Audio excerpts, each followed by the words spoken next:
The text message came while I was in the middle of a physiotherapy session, my arms shaking from the effort of rebuilding my strength after the accident. Consider it my compensation for all these years. The gold is mine now.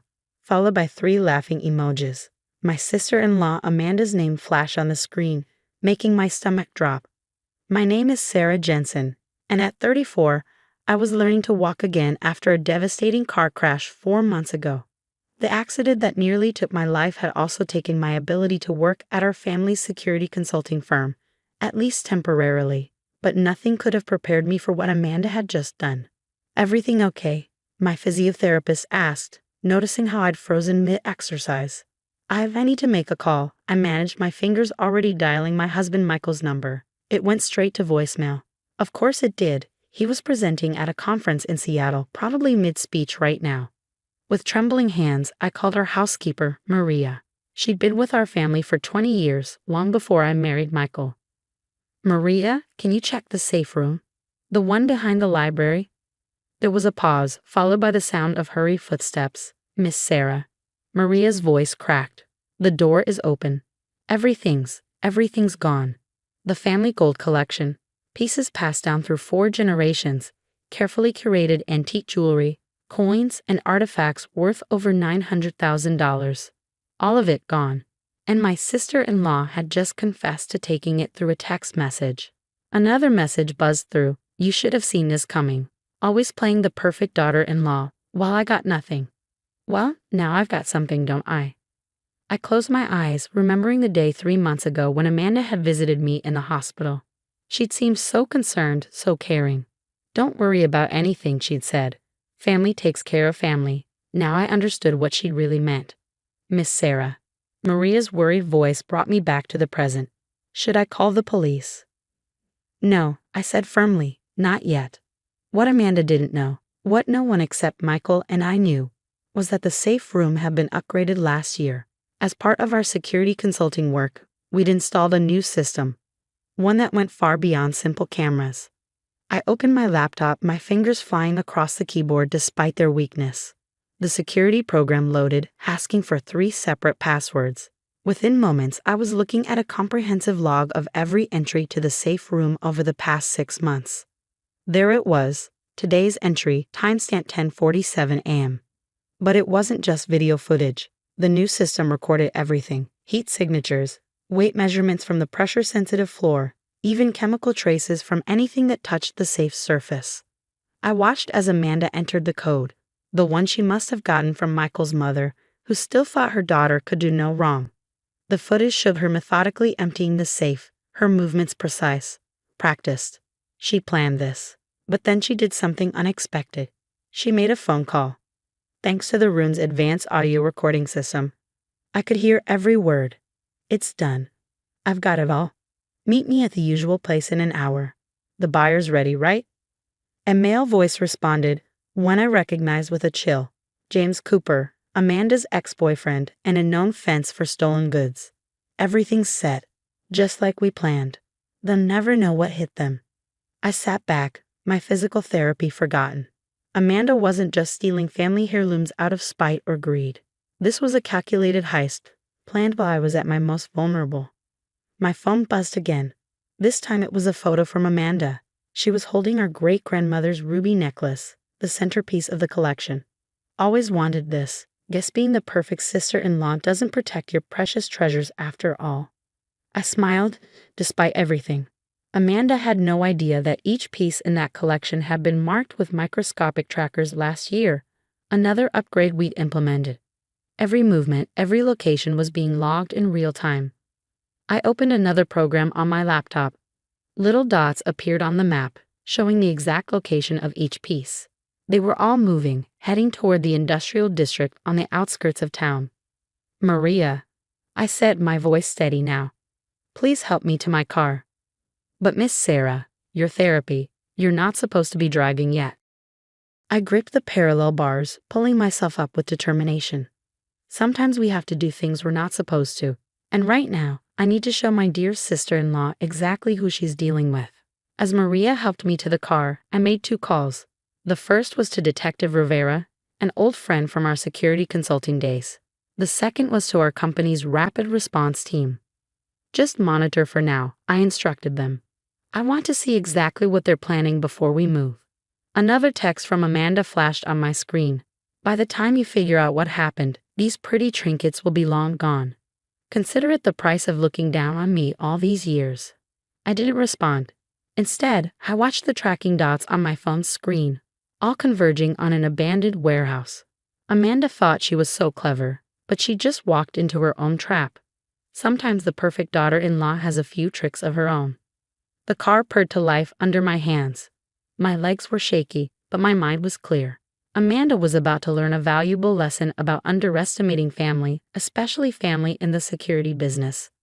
"Miss Sarah," Maria said from the passenger seat, her voice worried.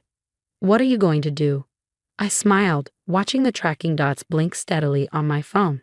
"I'm going to give my sister-in-law exactly what she deserves, the surprise of her life." The warehouse district loomed ahead, a maze of abandoned buildings and forgotten dreams. My legs trembled against the pedals, but years of security training had taught me how to push through pain. I parked 2 blocks away, keeping the engine running. "Miss Sarah," Maria whispered, "let me call Mr. Michael. You shouldn't be doing this alone."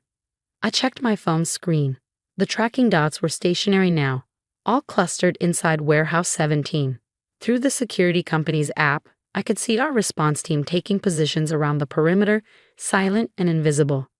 "I'm not alone," I assured her. "And Michael's presentation is crucial for the company."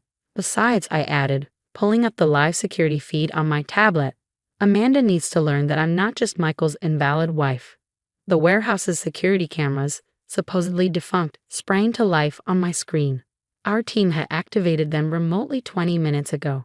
Inside, I could see Amanda and James Cooper talking to 3 men I didn't recognize. The family gold was laid out on a folding table, glinting under the harsh fluorescent lights. $2 million, cash, James was saying. "That's more than fair for the lot." One of the men picked up great-grandmother's ruby necklace, examining it closely. "These pieces are well known. They'll need to be broken down, recut. That takes time, expertise." "That's your problem," Amanda snapped. "I did my part. I got you the gold, now pay up." I smiled grimly. The audio was crystal clear, another upgrade they didn't know about. Every word was being recorded, transmitted directly to Detective Rivera. My phone buzzed. Another text from Amanda. "Missing something. Don't worry, I'm putting our family treasures to better use than gathering dust in your precious safe room." I didn't reply. Instead, I watched as one of the buyers opened a briefcase. Stacks of cash spilled out, and Amanda's eyes lit up with naked greed. "Maria," I said quietly, "I need you to drive the car around to the south entrance. Park it right by the loading dock, but stay inside." "Miss Sarah, please. Trust me," I squeezed her hand. "I know exactly what I'm doing." As Maria slid into the driver's seat, I activated my earpiece. "Came in position." "Affirmative," came the response. "Detective Rivera's units are standing by. We've got eyes on 5 subjects, no visible weapons. You're called, Mrs. Jensen." I took a deep breath, steadying myself. The buyers were counting out cash now, while Amanda practically bounced with impatience. James kept glancing at the doors, his body language screaming guilty anticipation. On my mark, I whispered into the comm. "Standard containment protocol. No one leaves." I pulled out my phone one last time, opening the warehouse's environmental controls, another system we'd quietly taken over in the past hour. With a few taps, I activated the emergency protocols. Inside the warehouse, chaos erupted. The sprinkler system burst to life, drenching everyone. Simultaneously, the emergency doors slammed shut with pneumatic hisses, their magnetic locks engaging. The lights went out, replaced by the harsh red glow of emergency beacons. Through my tablet's infrared feed, I watched Amanda spin in panic. "What's happening?" "James. Someone must have tripped something," he snarled. "We need to get out, now." The buyers were already grabbing for the gold, their pretense of professionalism vanishing. In the confusion, no one noticed the tiny drones dropping from the ceiling, releasing bursts of harmless but disorienting smoke. "Team, move in," I commanded. The response was immediate. Every door burst open simultaneously, filled with figures in tactical gear. Laser sights danced through the smoke as voices boomed. Say CUITLA. Everybody down. Amanda's scream was particularly satisfying. I pulled myself from the car, my cane supporting me as I made my way to the loading dock. By the time I reached the warehouse floor, the scene was under control. The buyers were face down and cuffed, while James thrashed uselessly against his restraints. And there was Amanda, kneeling in a puddle of sprinkler water, her designer outfit ruined. She looked up as I approached, her eyes widening in disbelief. You, she spat. How did you find you? I finished, settling carefully onto a nearby crate. Track you? Stop you?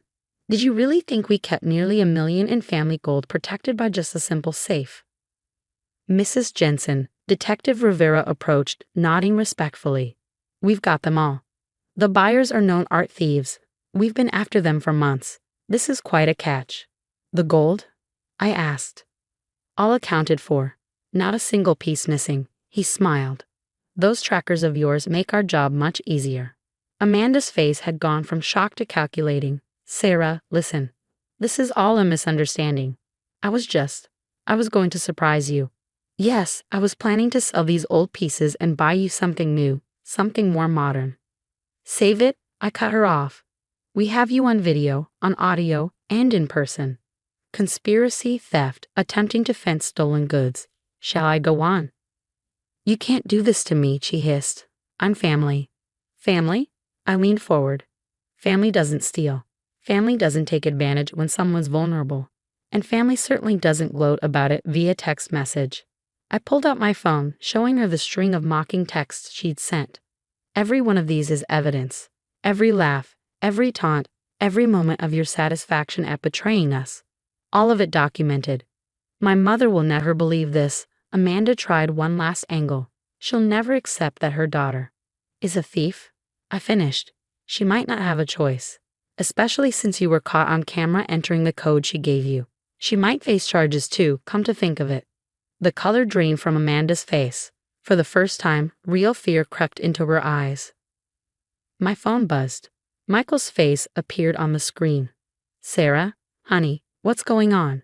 I just got out of my presentation to find 30 missed calls and messages about the security system being activated.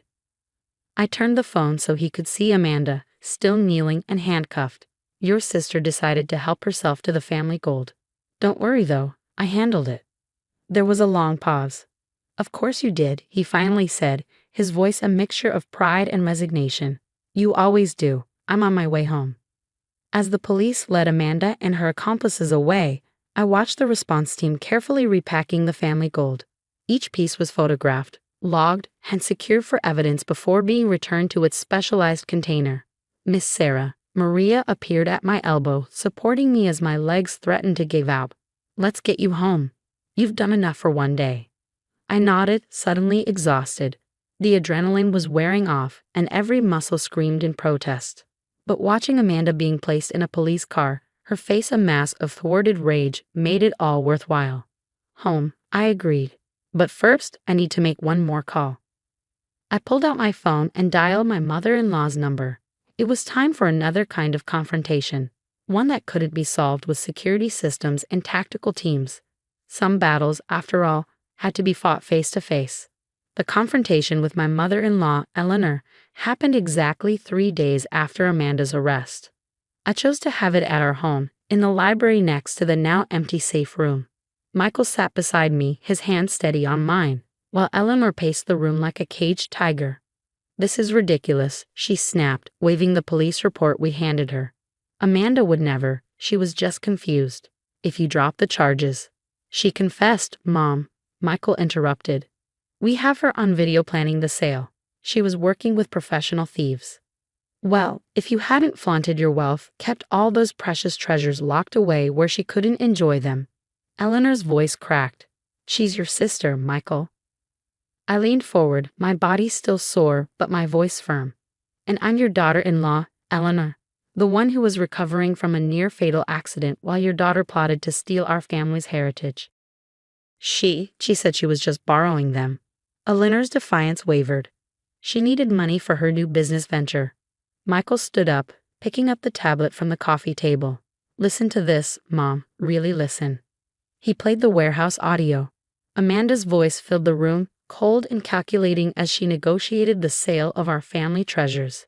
Eleanor sank into a chair, her face growing paler with each word. 2 million, cash, needs to be broken down. Recut. The recording continued mercilessly. Stop, Eleanor whispered. Please. I pressed a button, and the recording ended. The code she used, Eleanor. Only 3 people knew it, Michael, me, and you. Care to explain how Amanda got it? Tears rolled down Eleanor's cheeks. She said she wanted to surprise you, to get some pieces cleaned and appraised as a gift. I wanted to believe. You wanted to believe I didn't deserve them, I finished quietly. That somehow Amanda had more right to our family's heritage than your invalid daughter-in-law. Sarah, Michael warned softly, but I shook my head. No, it needs to be said. For years, Eleanor, you've treated me like an outsider. Even after the accident, when I was fighting just to walk again, you were telling Amanda how much better she would have handled things. Eleanor's shoulders slumped. The proud, controlling woman who had made my life difficult for so many years suddenly looked old and defeated. The police want to question you, Michael said gently. About providing the code, about any other help you might have given Amanda. I never meant. Eleanor began, then stopped. What do you want from me? I exchanged a look with Michael before answering. The truth, your cooperation with the investigation, and most importantly, your understanding that actions have consequences, even for your precious Amanda. And if I do this, then we'll tell Detective Rivera you were manipulated, I said. That Amanda exploited your maternal trusts. It won't help her case, but it might keep you out of serious trouble. Later that evening, after Eleanor had left to meet with her lawyer, Michael held me close on the sofa. You were kinder than she deserved, he murmured into my hair. Maybe, I smiled. But destroying her wouldn't bring back the trust she broke. Sometimes the harder path is letting people face their own mistakes. 6 months later, I stood in the safe room, supervising as the last of the gold pieces was returned from police evidence. Amanda had taken a plea deal, 5 years with possibility of parole plus restitution. Eleanor, true to her word, had cooperated fully, avoiding charges but losing her position on several charitable boards once the story got out. Everything back where it belongs, Michael asked from the doorway. I picked up great-grandmother's ruby necklace, remembering Amanda's gloating selfie. Almost, but I think some changes are in order. Changes? I smiled, touching the updated security panel. I'm thinking it's time to share some of these pieces with people who'll truly appreciate them. Your cousin Emma is getting married next month. Perhaps great-grandmother's pearls would make a perfect something borrowed. Michael wrapped his arms around me, careful of my still healing body, using family treasures to build family bonds instead of breaking them. Very clever, Mrs. Jensen. Well, I laughed. I did learn something from all this. Keeping treasures locked away only makes them targets, but sharing them, creating new memories, that's what really makes them precious. As we left the safe room, I caught a glimpse of myself in the library mirror. I was standing straighter now, almost back to my full strength. The accident had nearly broken me, and Amanda had tried to take advantage of that weakness. Instead, she'd only proved how strong I really was. The security panel blinked green as the door sealed behind us, protecting our family's heritage until the next generation was ready to share its story. Some treasures, after all, are worth more than their weight in gold. Like the knowledge that you're stronger than anyone suspected, especially those who should have known better.